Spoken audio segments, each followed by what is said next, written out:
Aaron Rodgers has been in the news recently, and in tonight's stream, we are going to discuss the Aaron Rodgers drama and how it affects the NFL draft. Obviously, the team that Aaron Rodgers has been connected to the most is the Pittsburgh Steelers. It makes a lot of sense for several reasons. The reality is the Pittsburgh Steelers have two quarterbacks on their roster currently, and those two quarterbacks are Mason Rudolph and Skylar Thompson. And obviously, I don't think it's a hot take. It should not be a hot take to say that those guys are not going to get it done in the 2025 season for the Pittsburgh Steelers. So in tonight's stream, we're basically going to talk about, how the Aaron Rodgers drama affects the NFL draft. And obviously the Pittsburgh Steelers cannot sit here and just wait for Aaron Rodgers for him to take his good old time and, wait till the middle of June after the draft, a month after the draft, and basically say like, hey, I'm finally ready to be a Pittsburgh Steeler. So that's obviously the biggest team that it affects is the Steelers, and they have the 21st pick in the 2025 draft. And the thing is with the Steelers is if they are going to trade up, right? If they're going to trade up to, I don't know, maybe 9 with the Saints or maybe 8 with the Panthers, because 8 with the Panthers makes a lot of sense because it's directly in front of the Saints, who of course pick at 9. The Steelers don't have their second round pick because they use that to go get DK Metcalf. So for me personally, whenever I think about the idea of the Steelers trading up, I mean, the biggest thing about the NFL draft is nobody knows anything. I mean, for all we know, the Saints could have leaked the Shedeur Sanders thing just to try and spark interest, maybe have, maybe they really like Jackson Dart, or, I mean, I don't necessarily think they would like Jalen Milroe over Shedeur Sanders, but the point is it's all smokescreen, it's all games, and they could basically say, look, if we want them to go up and get a quarterback, we can still draft a good football player at 9 and then maybe trade up for another player ourselves later in the first round. So there is a lot going on, but for the Steelers to move up from 21 to presumably 8, which is where the Panthers are,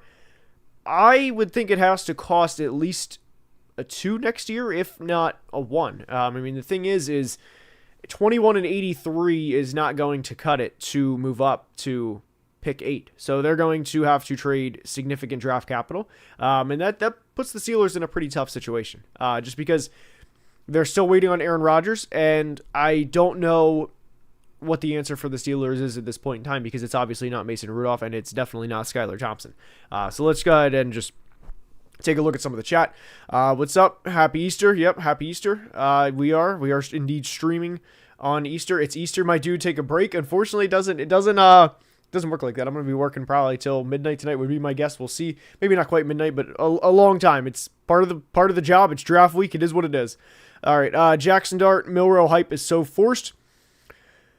Jackson Dart is a tough evaluation, but Jalen Milroe is at minimum a legitimate red zone threat, and he is going to be a fun player in 2025. Now, in terms of what he could be as a franchise quarterback, that is a completely different discussion, and that is not a conversation that I'm going to get into right this second, because I don't think Jalen Milroe is going to be a legitimate franchise quarterback in 2025, because he has a long ways to go. But his rushing ability is, I mean, I know everybody likes to get the jokes about Lamar Jackson being Lamar and everything, and that those, at least they don't anymore, because he's a 2-time MVP. But Jalen Milroe could legitimately be a running back if he wanted to go that route. Now he is miles behind where Lamar was as a prospect coming out of Louisville. So in some ways, the Jalen Milroe hype is a lot, and it's definitely more than what you would expect for a player like Jalen Milroe. But in other ways, there's definitely merit to it. It's just going to require some patience. Now, if he's taken in the first round, we'll see. I did see a theory today where and to me it made some sense when I kind of thought about it. But the theory was that the Vikings more or less have a handshake deal with either the Browns or Giants, who are selecting at 33 and 34. And the deal is basically that, hey, Jalen Milroe is there at 24. We will trade back with you guys, and you guys can come up and get Jalen Milroe, and whatever picks they have, within that would already be taken care of. And that some people think that was the reason that Jalen Milroe was invited to Green Bay for the draft next week. And I think that makes a lot of sense because Jalen Milroe is not a first-round quarterback in a normal year. I mean, Jalen Milroe last year, if he goes out last year, is undoubtedly quarterback 7. Undoubtedly. So we'll see how it plays out. But the thing is quarterbacks are naturally going to get pushed up the board, and I'll be eager to see how it all plays out. So do you think Jalen Milroe could be a Jalen Hurts type? The thing is, and I credit Jalen Hurts so much for this, is it's so much easier to talk about the next Jalen Hurts and continue to talk about the next Jalen Hurts rather than actually be the next Jalen Hurts. That would be the path for Milroe if he were to be a successful NFL quarterback. But I like Milroe. Like I said, he legitimately has running back capability, and I think at minimum should be a red zone weapon in year one. But, in terms of reading an NFL defense consistently, he's not there. And like we said, everybody used to love to get the Lamarb jokes in about him being a running back, but Jalen Milroe is nowhere close to where he was as a prospect. And to be honest, I don't really think that there's a fair NFL pro comparison for Jalen Milroe. There's other prospects that make a lot of sense. If you want to say, hey, Tedero McMillan reminds you a lot of Drake London, I can understand that one. That's just one of them, for example. I think Ashton Genty reminds me of, or hold on, would it be LaDainian? No, it would be Ashton Genty reminds me of LaDainian Tomlinson. I didn't know if it was the other way around, but you get the point, right? But they're just with how raw Jalen Milroe is as a quarterback right now, I don't think there's a legit pro comparison just because he is such a unicorn in his own way. All right. And before Aaron signs with Steelers on day 2 of the NFL draft, that would certainly be interesting. And we'll see. After years of poor quarterback decisions, I'm happy they told Rodgers I'm good. Look, I am too. Now, I want to talk about this from an NFL analyst standpoint, and then I've had people comment before, and because I do talk about regularly how good the Lions are and how much I do think the Bears are on the rise, by the way. And I also, the Packers, just they're such a well-run organization that they not scare me, but I never let my guard down with the Packers. So, and I wouldn't really say any team scares me per se, but the point is I generally think I do a good job of being unbiased as a Vikings fan. But I will say that there was a part of me that when Aaron Rodgers was telling his part of the McAfee story where that they basically told him that, we're going in a different direction after he flew across the country, there was part of me that was like, that's awesome, man. I'm all aboard the Aaron Glenn train. Just because we know who he is and how dramatic he is with everything. And look, from the time I was a 10-year-old kid to the time I was a 24-year-old man, I just dealt with him 2 times a year, and it was frustrating. And I was glad to see that. I'll just say that. But it was,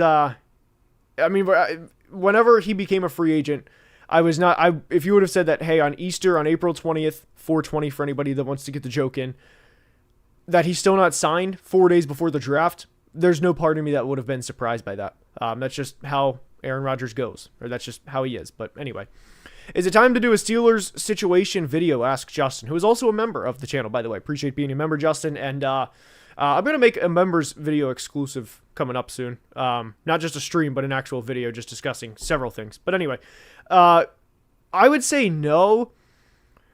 Well, maybe. We'll see how the next week goes. But the thing is I feel like in 2025, Aaron Rodgers or Kirk Cousins gives you a better chance to win than any option the Steelers are going to potentially have in the 2025 draft. Because let's just call it what it is. They're not going to draft Cam Ward. We know that, right? So whether the choices are Shedeur Sanders, Jackson Dart, Jalen Milroe, Tyler Shuck, and I'm not going to go through the rest of the names, I think that Kirk Cousins and Aaron Rodgers are going to be better than any of those guys in 2025, right? And this is a win-now situation. So we'll see. The Steelers generally do a good job, though, in terms of acquiring talent in the draft. And the biggest thing for them is, and I know Steelers fans, for older Steelers fans that But after Terry Bradshaw retired, and then by the time Big Ben got there in 2004, they went through kind of what they're going through now, just years and years of nothing at the quarterback position. Now, they eventually went to a Super Bowl in the mid-'90s, and Cordell Stewart was there for a couple of years. Shout out Slash. But there was several years where they didn't have a lot at the position. So maybe a Steelers situation coming up, but not right this particular second. All right. Appreciate the super chat from Super Pony, and that is an incredible name for a Colts fan. That is an incredible name. And I've seen a lot of happy Easter comments, so hopefully everybody is having a good Easter, and I'll just get this out there for anybody that celebrates the holiday. Hopefully you're having a good holiday as well. But anyway, final prediction for the Colts at pick 14. Look, I'm going to go Tyler Warren. That's going to be the final prediction, because right now I am going to release one final mock. The schedule release for this week is, I don't know the release schedule yet, but I know the videos. We're going to try to hit 3 videos before, well, not try, we're going to hit 3 videos before the draft. It is going to be NFL Draft Dream Fits, and it's not just going to be like, oh, hey, Abdul Carter and Myles Garrett, that's going to be a great pairing, love it, or whatever. Travis Hunter and Jerry Jeudy, great pairing. It's going to be more like later in the first round, even second and third round players. I'm not going to spoil the whole video, but it's basically not going to be Tyler Warren to the Colts, because everybody's been talking about that for months. But I really think right now that the draft, somebody tweeted today that the first 4 they think is set, and obviously the top 3 we know are set, in the sense of who is going in the top 3. We just don't know where. For 2 and 3, although signs point right now to Travis Hunter going to Cleveland. And then somebody said the 4th right now is looking like it's going to be Will Campbell. So if that is the case, then some people think the draft starts at 5. And this all goes back to the super chat with the Colts from Super Pony. And my point is I would still think Mason Graham. I would still think Ashton Genty to the Raiders. And at that point, I think it would be Armand Membu to the Jets. And I don't think the Saints would. I mean, I'd be kind of surprised if they took Tyler Warren in that situation, knowing the Shador situation. We'll see, though. So, final prediction for the Colts is Tyler Warren at pick 14. Go Wolves. Shout out everybody in Minnesota. I'm just going to say 2 words. Nas Reed. That's it. That just Nas Reed, and I'll leave it at that. Anyway. All right.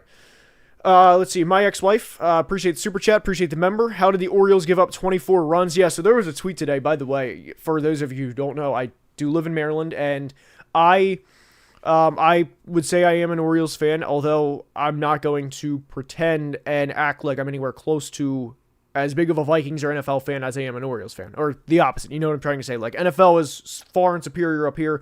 MLB is like 10 steps below. But there was a quote yesterday from Brandon Hyde after the game that the bullpen was stretched thin. They needed a big start today from Charlie Morton, who's a 41-year-old player that they paid, 41-year-old pitcher they paid $15 million. And we need him to go deep into the game against the Reds today. He went 2 1/3 and allowed like 7 runs. And everybody, if you look at the box score from the O's game today, everybody has an ERA of 10+.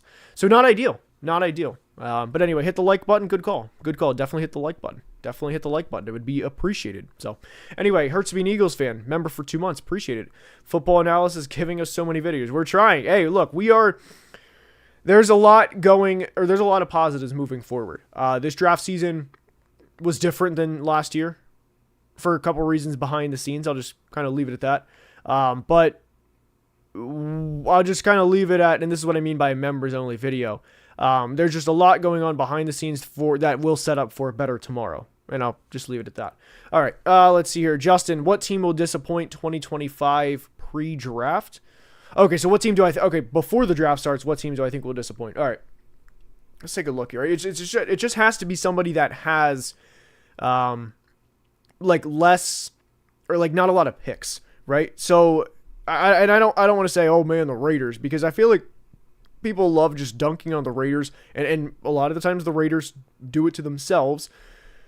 But I'm not going to say the Raiders. So to me, this is not going to be basically not an accusation, but just an assumption that they're going to draft bad. I think the board could break bad for them. So we'll just kind of base it off that. And there's a reality where, like we mentioned earlier, if the board goes Cam Ward, Hunter, Carter, Campbell, Graham, Genty, Membu, and then we'd be at 8 with the Panthers. They go Tet McMillan. 9, the Saints might go a defensive lineman, maybe Shamar Stewart, for example. The Bears could go Omarion Hampton. The 49ers could go, and I'm just spitballing here, they could go Will Johnson or somebody, right? They could, whatever. That would be a terrible board break for the Cowboys in that specific scenario, because there would be like pretty much every, not that there's not good prospects, but it would be the worst case scenario for the Cowboys if the board broke like that specifically. So I'll be honest, I'm not a huge, like, I know people love dunking on the Cowboys, and I get it, Jerry does it to himself a lot of the times, but there's a real scenario where the board breaks terribly for the Cowboys, and there's 2 running backs gone in the top 11 selections, with Ashton Genty going to the Raiders and potentially Omarion Hampton going to the Bears. So that'd be a terrible break for the Cowboys. And then also, if Tet McMillan is gone, that's not good for Dallas in that situation. So I would say Dallas, based on the fact of the board could break in a really unfavorable way for them. So, all right. What would be the best course of action for the Cowboys? Okay, so ironically, I just talked about that, and there's a question from Steve. So the best for the Cowboys, and I'm going to be realistic here because I don't think Ashton Genty's going to be there. And the Cowboys decided to trade a 4th-round pick for Jonathan Mingo, so they don't have pick 114, which would really help them if they wanted to trade up. So they only have 3 selections in the top 148 picks, right? So I would say best case scenario for Dallas is you have Tet McMillan at pick 12. I don't think he's going to fall that far. That would be the best case, but you can talk yourself into that rather easily, in my opinion. So that would be the best case. Omarion Hampton would also be a good scenario for them. And there is an outside... I don't think Membu's going to fall. I would say Membu, but I don't think he's going to fall. But then you kind of get into a situation of, okay, who's the next best offensive lineman?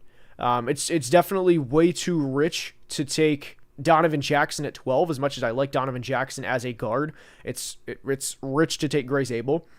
So I think best case scenario would be the Cowboys drafting either Tet McMillan or Omarion Hampton at pick 12. I think playmaker would be the opportunity for them. And then at pick 44, I would think maybe Ariante Ursary, the offensive lineman from Minnesota. Now, I know he tested well. Admittedly, I'm not the biggest Ursary fan at tackle. I thought he had kind of slow feet. And that's honestly a common theme with this class on tape is I know Ursary tested well. I thought he had slower feet on tape, but that was just me. And so anyway, if you could take him, kick him inside at guard, because obviously there's a lot of position of need for the Cowboys along the offensive line. And then at 76, which is where Dallas would be, or which is where Dallas's 3rd selection is, if we are looking at a potential edge rusher there, because you can never have too many edge, you can have never too many corners, we'd be talking about a guy, Ashton Gelati from Louisville has been rising up boards. I think he would be a really good, spark plug's probably the wrong word, but a good Robin to Micah's Batman. And I also still hope that Marshawn Nealon could play well. I still have hope for Sam Williams as well. So if you wanted to go edge, if you wanted to go, like I said, you can never have too many corners. I would be fine with either. So those, hopefully that answers that question. Daniel, Football and House has been treating us too good. I appreciate it. I try, but I appreciate the support. All right. Any thoughts on Jackson Dart being minus 700 to be a 1st rounder? So to be honest, there's a lot of like really weird lines that I've seen recently. I was going to try and look up like 1st round draft odds, but some of those lines were insane. And I'm not even talking like, oh, hey, Abdul Carter is minus 2,000 to be a 1st round pick, because that would be a 5% return on investment if you made that bet. You know, you bet $100, you get $5 Thursday, right? That'd be at least based on what we think. I'm not advising that, by the way. But I'm talking guys like, and I'm definitely not advising that, by the way, but I'm talking guys like, let me just look at somebody that's kind of like borderline. Like Emeka Ibuka, who will probably get taken in the 1st round, is like minus 1,500. Or Matthew Golden, like minus 2,000 or something. I mean, honestly, guys, not even as good as that. I'm talking players like like you just mentioned, Jackson Dart minus 700. Now it's a little different because he's a quarterback, but I think Travion Henderson was another one where it was like minus like 300 or 400 for him to be a first rounder. And it was like, I would rather take the inverse. If that was plus 250, I would rather take that for somebody like Travion Henderson. But I thought those lines were ridiculous. I saw those and I couldn't believe my eyes. Anyway, let's keep it rolling here. Appreciate the super chat. Mexican Taco. What is a normal Tuesday for football analysis? So Tuesday, lighter day. I appreciate the response, Steve. Keep up the good work. Got you, Steve. And like I said, hopefully that answered your question. So normal Tuesday. Tuesday during the off-season, lighter day. Because Tuesday is a video release day. Tuesday, Thursday, Saturday are video release days. Now, this week is going to be a little different with the NFL draft. So Monday through Friday, doesn't matter. It's the same until like 8 a.m. every day. I get up at 5:15, 5:30. I read, usually 10 minutes, and then I go to the gym at 6. And then I come back, make breakfast. Shout out Kodiak Cakes. I love Kodiak Cakes. Would hypothetically be down for a sponsor. I've been eating Kodiak Cakes for like 5 years now. So I make protein pancakes every day. Have had them for years. And then I start my day at 8 o'clock. And then Tuesday is usually video finish day, like complete a video. So I'll have part of a video to edit, hopefully get it done by 9:30 or 10. Start the upload process, which takes a little longer than you'd think. And then while the video's uploading, I'm doing a thumbnail or multiple thumbnails because I like to have the A/B thumbnail tests. And this is all getting done by noon. And then I'm uploading it onto the podcast feed on Spotify and Apple. And then when 12 o'clock rolls around, hit release and, tweet it out, post it on Instagram, the whole story and everything. And then honestly, at like 1 o'clock, I usually take my dog for a walk because, like I said, I just grinded all morning with my eyes not leaving a screen for like 4 hours. So I'm a little my eyes are usually like a little burning at that point because I'm just gassed. And then usually by like 2:33, it's back to work off and on until I go to bed. It's usually what a Tuesday looks like, to be completely honest with you. All right, let's see here. Taco Tuesday. It is not Taco Tuesday. Not every Tuesday. All right, what's up, Jack? Why do you think people are so high on Jahdae Barron as a prospect? I don't understand the first round hype with him. So Jahdae Barron to me, like I like Jahdae Barron. I've kind of went on a roller coaster with Jahdae Barron. There's always people talk about the where you think a guy's underrated and then he gets properly rated, and then now I think he's a little inflated. I think he's a little inflated at this specific point in time. But Jahdae Barron to me is who I wanted, like who I kind of thought that Mike Sanders still was just at Michigan. I thought he was just a rock solid corner in the sense of like he is going to, kind of be in your face. He's going to be the pest, if you will, in coverage. And Sanders still had a good rookie season for Washington. Now, there were a couple of times, I think back to the Cincinnati game specifically in his third career game, where he was one-on-one outside with Jamar Chase, which third career game, Jamar Chase is going to light up pretty much anybody, right? So that was a little out of position for Sanders still. But I think he's a solid player. He has a lot of versatility. This is Jahdae Barron we're talking about. And he can play inside, he can play outside, and for me, Jahdae Barron is a floor raiser. And there's a lot of solid starters in this class. Obviously, it's not going to be the Alts and the Bowers and the Neighbors and the MHJs that we had last year, and then, of course, the quarterbacks. But there's a lot of solid starters in this class. I would consider Jahdae Barron a solid starter. So, to me, really good football player. There's talks about him going like top 10, top 12. Even in this class that, again, doesn't have the top-end talent that last year did, I do think that's a little rich for Jahdae Barron. Love your content, man. Appreciate it. As always, appreciated. All right. Let's see here. I know, like I said, hopefully that answered your question. All right. What's up, Joseph? We can beat Cowboys and Jags, but we can't beat... I wonder who Joseph's talking about here. I like whenever I see the profile picture, like if it's like, a player or if it's a team logo, because it's easy to distinguish what team we're talking about. But here's a good question here from Super Pony. How large do you think the gap is between Warren and Loveland? I really don't think there's a gap, or that much of a gap at all. To me personally, I will be releasing my big board on Twitter this week, and my I mean, they're going to be right neck and neck. If you personally prefer vanilla ice cream to chocolate ice cream, whatever, or if you chocolate to vanilla, I'd be fine with either, man. Those two are by far the best tight ends in the class. Not close, and that's not a hot take. I don't claim that to be a hot take.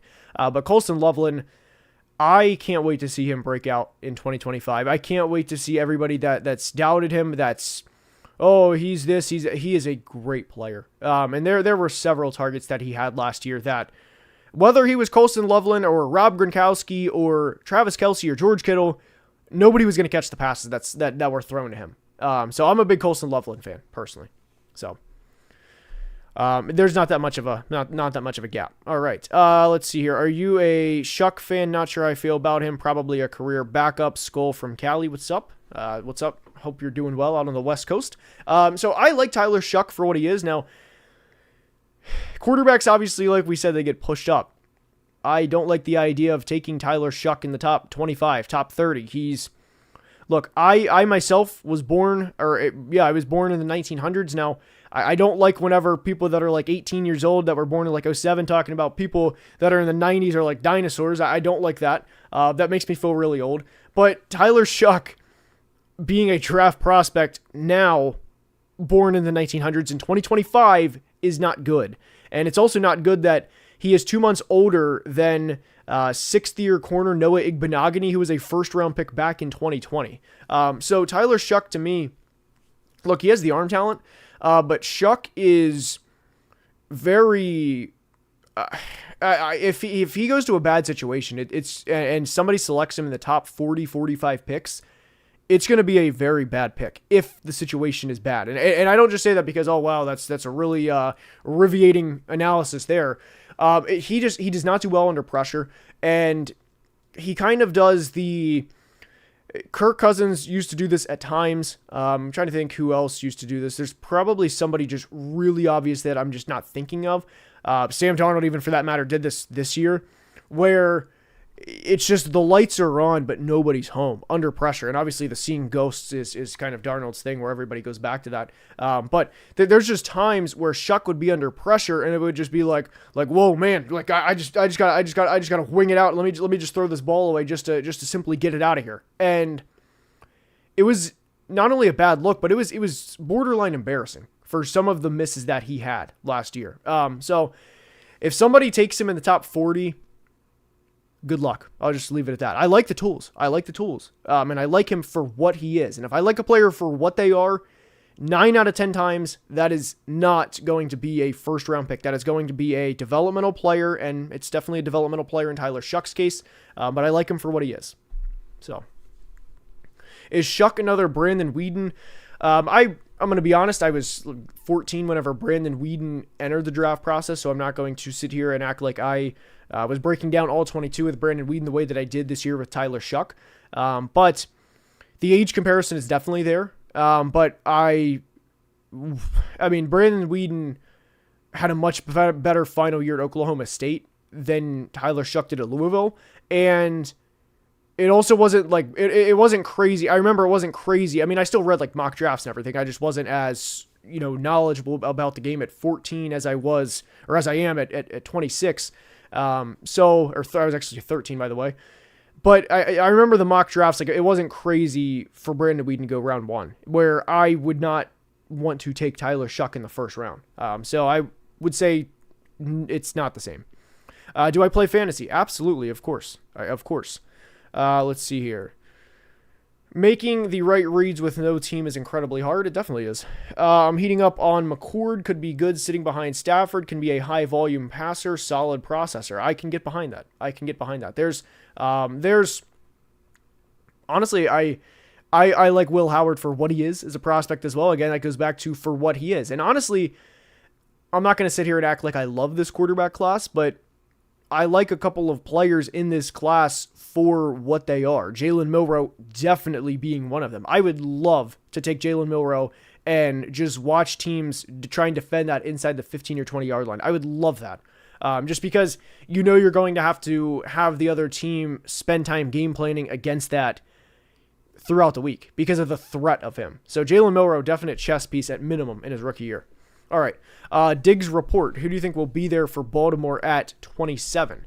So Baltimore, let's just call it what it is. Baltimore and Philly to me are kind of like not the same, but kind of the same. They sit there a lot of the time, let the draft come to them, and come out with great players. And Baltimore is probably going to have, I don't know, maybe just somebody you're not going to expect just fall right into their lap at pick 27. And I don't mean like Abdul Carter's dropping. I don't mean it like that.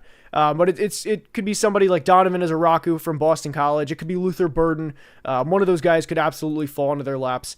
It's going to be somebody good, and they're just going to walk out of the first round. Basically, like if you remember the Fortnite the dance where it'd be like they're just going to do that. They're just going to brush their shoulders like, yep, just another day at the office.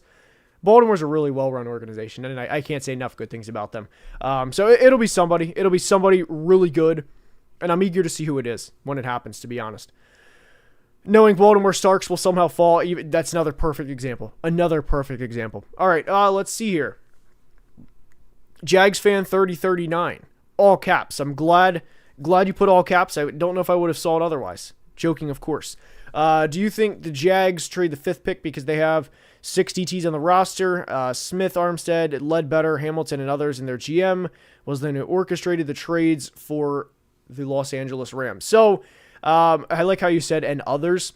I think there's a reason you put and others because the others don't move.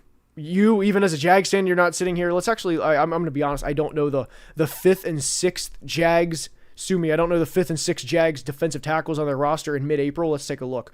All right, so they have Davon Hamilton, Eric Armstead, Jordan Jefferson, Mason Smith, and Tyler Lacey. And then Tyler Lacey's actually listed twice on their depth chart. But no, I would be surprised if they trade personally because you're in a draft class where obviously the talent's not what it was last year, so you're not going to have the big offers. And you can sit here and say like I could sit here and say that this is an iPhone like 17, right? This hasn't been released yet or whatever iPhone they're on. It's worth $5,000. And if you say, well, guess what? I'm only going to give you $700 or whatever. I can't sit here and say it's worth $5,000 if you're not going to pay it, right?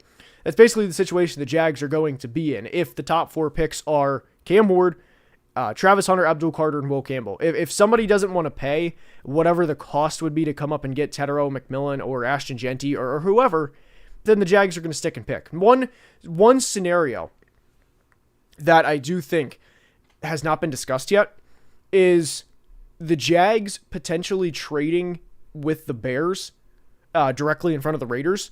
Because the Bears have 2 second-round picks, and I don't think that it's unrealistic. I'm not saying it's going to happen. I don't want that to be the takeaway, but I'm just talking out loud. I don't think it's unrealistic for the Bears to trade 10 and 41 in this class to go up to 5, so they can get Ashton Genty right in front of the Raiders. I don't think that's unrealistic. That's one that I have not seen yet, so I don't think that that's an unrealistic one. So. Happy Easter, y'all. That's absolutely. What's up, Hayden? That's that. Happy Easter to everybody. What top 10 picking team do you think would the likelihood of them trading down? That's a good question. Top 3 are set. I would be really surprised if New England trades down simply because their roster is not good. They need better football players, so I'd be really surprised. Jacksonville. To me, Jacksonville, like I said, if they trade back with Chicago because Chicago has 2 second-round picks because of the Bryce Young trade, they have 39 and 41. That's the one that makes sense to me. The Raiders, again, you're going to have more than likely Tetero McMillan or Ashton Genty fall into your lap. I'd be surprised if they just willingly say, you know what, nah, we're good. Even as loaded of a running back class as it is, I'd be surprised if they trade their way out of Ashton Genty personally because they're not going to receive a Godfather offer for pick 6 in this class. So I'd say no to the Raiders. The Jets, I feel like I'd also say no because I think it's going to be first-time GM Darren Muji. There's a decent chance that Armand Membu is available and he could effectively complete the offensive line. And I feel like in his first class as the GM, I feel like there's a chance that he would just want to say, you know what, let's just play it safe. Let's run the football, take a great offensive tackle prospect, and go from there. So I feel like it would be I feel like it'd be the Jags, if anybody. And then the Panthers, again, they need a receiver or edge desperately. The Saints, I'm going to be honest, the Saints just are a mysterious team. You legitimately could tell me, hey, they're taking Shador. Hey, they're taking whoever.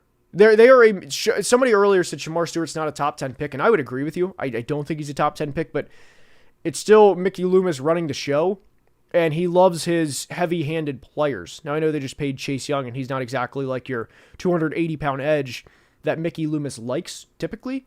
But I think Mickey Loomis would like Shamar Stewart. So, we'll see. All right.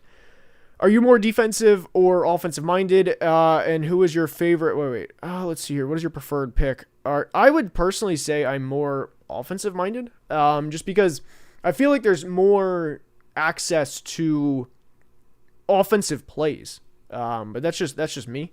And, because like I said, somebody asked this earlier. I've been asked this a couple times, like, how can I, just learn different things, like, I don't know, gun doubles, dagger, and then, 2-3 protection or whatever the case may be. And that's not in there might be some hardo in the comments like, oh man, that's not the exact play call. You need to have this, and this. You get the point, right? The thing is as laughable as this may sound, Twitter is an insane resource for coaching in terms of just information that's available. I mean, Coach Dan Casey does a tremendous job of breaking plays down, breaking concepts down. And then on the defensive side of the football, Cody Alexander, who I have a good relationship with, also does a tremendous job in terms of breaking down defenses and everything. And I've learned so much from both of those guys. So I would say offensive, though, to answer your question. And then what is your preferred pick for Pitt in round 1? And so there were a couple people that replied to him. I would personally say, man, this is tough. And the thing is like, I would rather have the Steelers already have Aaron Rodgers on the roster, but because of how dramatic he is with everything, that's not where we are. So at this point, I really don't have a preferred pick because they are such a wild card right now. Pittsburgh and New Orleans to me are the biggest wild cards in the first round right now because nobody knows anything. So if Aaron Rodgers is on the roster, I would say Omarion Hampton, because you could have Omarion Hampton and Jalen Warren and DK and George Pickens, and that would be I'm not going to get into rankings, but it would be formidable. You could talk yourself into that, especially with Troy Fautanu coming back and, Mason McCormick and Zach Frazier, and hopefully Broderick Jones improves. You could talk yourself into that, right? So in a perfect world, Aaron Rodgers would already be on the roster and Omarion Hampton would be the pick. Now, because of the situation that we're in, I feel like my preferred selection for the Steelers would probably be Shedeur Sanders, but that's just me. All right, loving the content from the UK, appreciate it. How are you feeling about the Dolphins going into Thursday? So here's my biggest thing with the Dolphins going into Thursday. Shout out Doc if he's watching.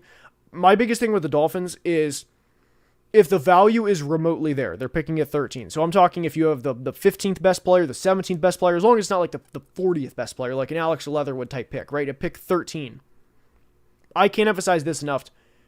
Please draft beef. Just please draft beef. Please do not try this game where we're going to toss out a makeshift offensive line and say, you know what, let's just try this here. Let's try just everybody that they continuously do. Austin Jackson to me is not good. He's average, and sure, you're not going to have a future Hall of Famer at every position, but I don't think the Dolphins are good. I'm not a Liam Eichenberg fan. Patrick Paul is a project. That's not an ideal situation to be in. Just beef. Beef is what I would want it to be. All right. Let's see here.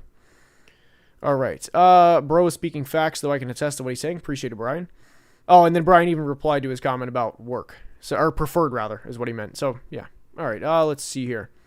Draft night trades are going to be ridiculous. I think everyone said it's not a great class, but I think there's so many good starters and so many players that'll be on spots 38 through 53. So I'll be honest. And again, I knew I was going to get here just because you talk about a draft class for 3-4 months. It is, you don't, like if you talk about something, right, for 3-4 months, and honestly in 5-6 months, if you go back to when you really start watching tape, November, December, some guys are way earlier in that than I am personally. But I love this class. I really do for what it is.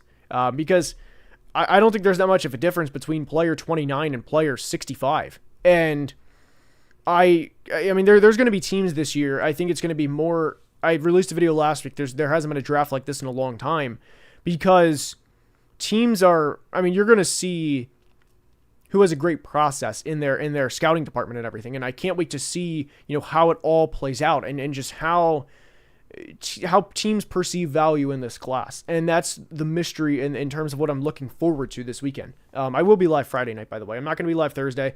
No disrespect to anybody that does it.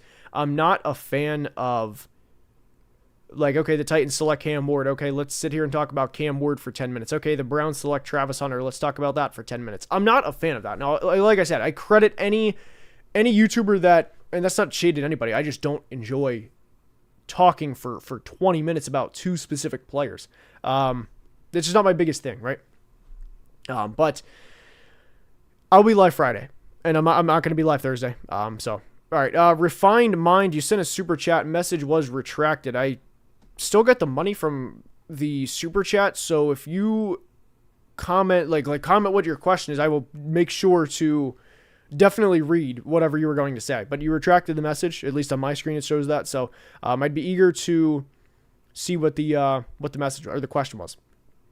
All right, Will, good question, or what good good question here. Thoughts on Alec Iomanner? I feel like he carried the Stanford offense and doesn't get enough love as a prospect. He's another guy that I think is just a perfect example of a good player, and he's a guy that I love. Alec Iomanner, to me, when I say that, hey, I like this guy for what he is, Alec Iomanner may be the poster child of that, because whenever you have a receiver that just run blocks their absolute tail off, for me personally, it is impossible not to like that. If you are showing not 98, not 99, not 100, but 105% effort every play in the run game.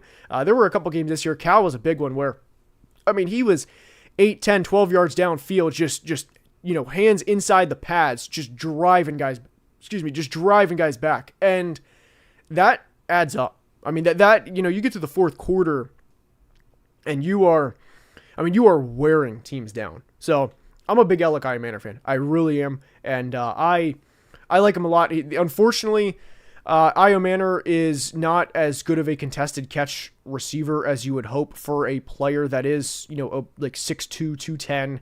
And he also has a case of the drops. But to me, I think he compared favorably to another former Stanford receiver that I didn't see this comp a lot as much as I thought I would have. But I thought he compared favorably to Michael Wilson of the Cardinals, who's been solid. So I like him. How many interceptions do I think Laramie Tunsil will have? 0. All right. Let's see here. Is Aaron Rodgers better than Russell Wilson right now? I mean, I feel like both are not great. I would probably prefer Aaron Rodgers, though.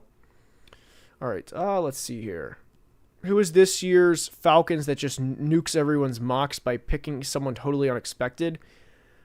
So, everybody right now, I know we just talked about the Jags at length, but it could be the Jags because it's a first-time GM, and it could be the Jags, it could be the Jets. I'd be really surprised if the Raiders, with John Spytek and Pete Carroll, do something outrageous. But I feel like first-time GM, James Gladstone, Darren Muji, you never know with the Mick. All right, let's see here. Refined Mind, I hope, I don't know if this was the super chat or not, but he said, I think Travis is the best pure player in the draft. I mean, I can understand that. I personally think he's number 2. I'm an Abdul Carter guy. I think Abdul Carter is, he's just a tremendous pass rushing prospect, and I like Travis Hunter as well.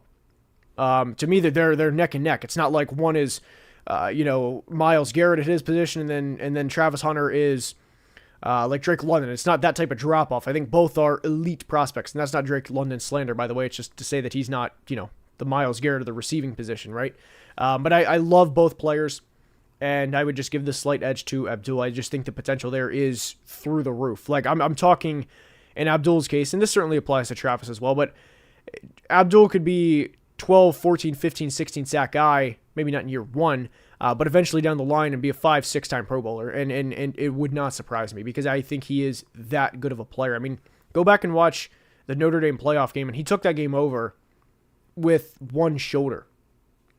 I'm a big Abdul Carter guy. I love both, but I'm a big Abdul Carter Why Drake London out of everyone? Like, it's nothing personal. It was just kind of the first guy that I thought of. I was just thinking of like a good player that's not like the Jefferson, Chase, CD, like that tier, right?